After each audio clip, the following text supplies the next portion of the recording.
everybody. It's time for Food Co-ops Now. Hey everyone, it's Bonnie Hudspeth from the neighboring Food Co-op Association.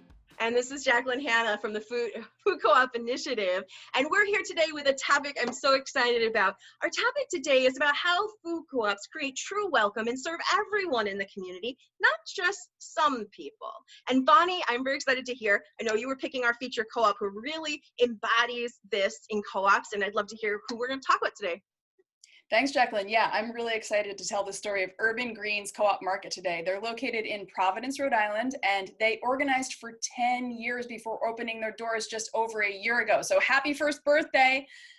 Woo! First birthday. And those of you who are out there organizing food co-ops who've been at it for some years, don't lose hope, because you're about to hear how those 10 years of organizing were really worth it.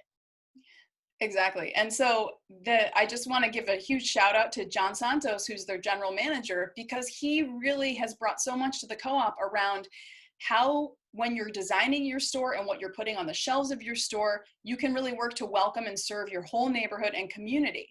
And so I just want to share a little quote from him, a beautiful story to help us imagine this. So he says, "For many of us, the arrival of fresh sweet corn is one of those products that says it's summer. And it's no different for the communities we're trying to reach out to. There are seasonal products that remind them of home, that are part of their traditions. Ask what they're looking for and what matters to them. And if you can find just a few products that they're looking for, you start a conversation, right?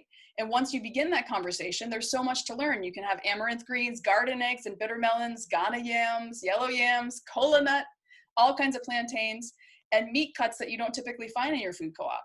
You can figure out how to display them in a way that appeals to all your customers." So we can share a clip with you all so you can see John walking around the store and sharing examples of this. But it's really noticeable. And when I was there for their groundbreaking ceremony and their grand opening, I noticed on the shelves pan de agua, this delicious looking fluffy bread. And I was like, I got to get me some of that.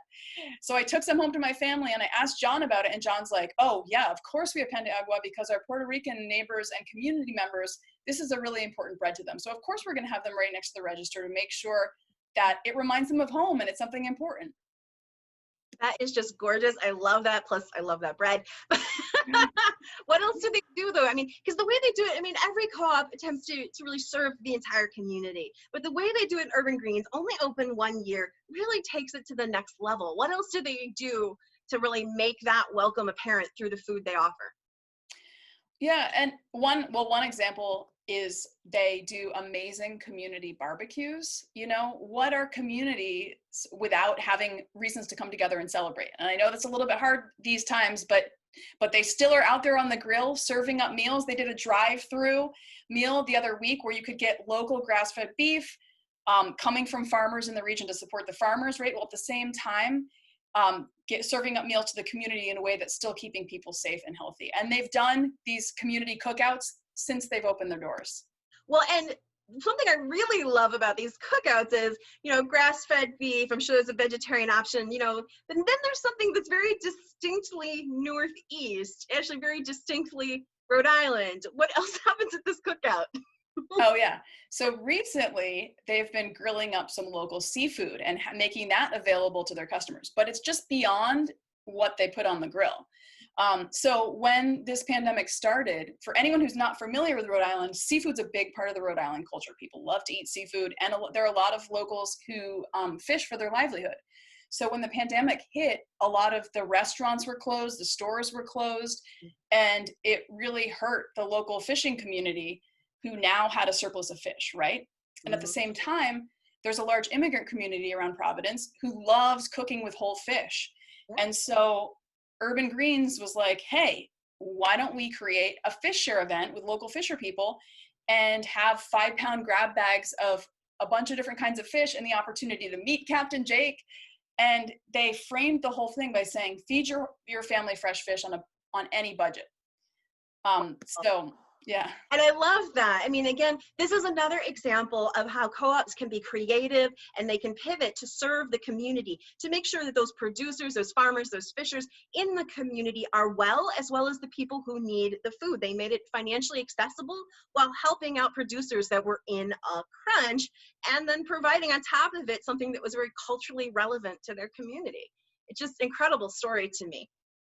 Exactly. And the fish, they've done a couple of them and they've sold out by the end of the day. And you all have to go just check out their social media, because the way that they communicate and how they highlight, they take pictures of the new member owners in the store smiling. You can see them smiling under their masks, right? And just highlighting the community and constantly thinking about who needs support, how can we serve them, and how can we make sure that our local suppliers and producers, right, the farmers who are stocking our shelves, make sure that they can feed their families, right? Because that's another piece of the story. How do we keep them, make sure that they can stay in business? Well, and that's what I love about the farm, the fish share program is, so when I brought that up with like, and what else do they throw on the grill? They didn't originally throw fish, and he said mussels and so forth on the grill. And then again, there was this surplus of fish, and they said, well, we're not only going to sell these boxes, let's throw it on the grill. And just found another way to help those producers while creating community and a space where people could get together safely and interact and feel part of something that was culturally relevant to them. And that just to me is co-op. And I have to say the GM is really amazing and this work that he's done. And you said he shared a few quotes with you for those who want to like talk about how they could do more of this at their own co-ops. Is that stuff you can share with us? Absolutely. And I will just, I can't not mention that the joy in this, right, in feeding people and helping to bring people together around food. And that comes through in Urban Greens. And so it's on their social media, check it out. You'll read it and go, I want to be part of this co-op. You really will. So John has tips for other food co-ops that are already open, right? And he says we have to think about who your community is and what they're trying to find and begin to build that relationship. So many people have to go out of their way to drive to other cities just to find a few key products from their culture that they need, right? If you have just a few of those key products that they're looking for, brands that they trust and they seek out, you are inviting them into your store. And then you can start a conversation about what else they're looking for. And they can teach you about what they value. That's what I love. I love the way John talks about that, because it's really, he's speaking that from his heart, that co-ops not only are we here to provide healthy food and even to teach people about cooperation and about healthy food, but we're here to learn from our community, take that information and let them educate us, and then create something even more beautiful and relevant to the community. It's a terrific story. I would love to talk about them all day. Thanks so much, Bonnie, for sharing that. And so we're going to wrap up for the week. This has been Food Co-ops Now, and I'm Jacqueline Hanna with Food Co-op Initiative. My shout out of the week, month, is going to go to Little Africa Food Co-op in Cleveland, Ohio. And here's another one. You got to go check out their social media. They don't have a store open yet, but has that stopped them? No. They have been throughout this pandemic putting together food boxes, collaborating. Oh my God, the power of collaboration with churches, health organizations, and getting food to the people. They deliver it, they have pickup events, and they do it with so much joy. Watch the video. They have videos up there of them delivering the food and having little spontaneous dance parties with the people they're delivering the food to. It's an incredible co-op story. Go check them out. Go Little Africa. They really embody the joy of service, and it really comes through.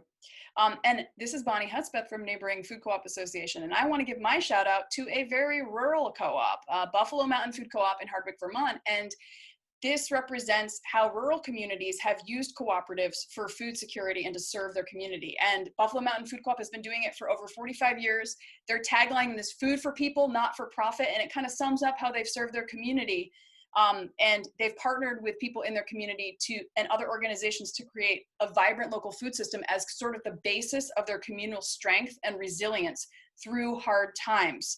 And so just want to give them a shout out. Go Buffalo Mountain. Go Buffalo Mountain. And to other communities, rural communities, if you are in urban city communities, the model works for everyone. It's about, because what doesn't work about people coming together and helping one another to make sure that we all get fed. So thank you for being a part of this week, and we will see you again soon. Keep cooperating. Bye, everyone.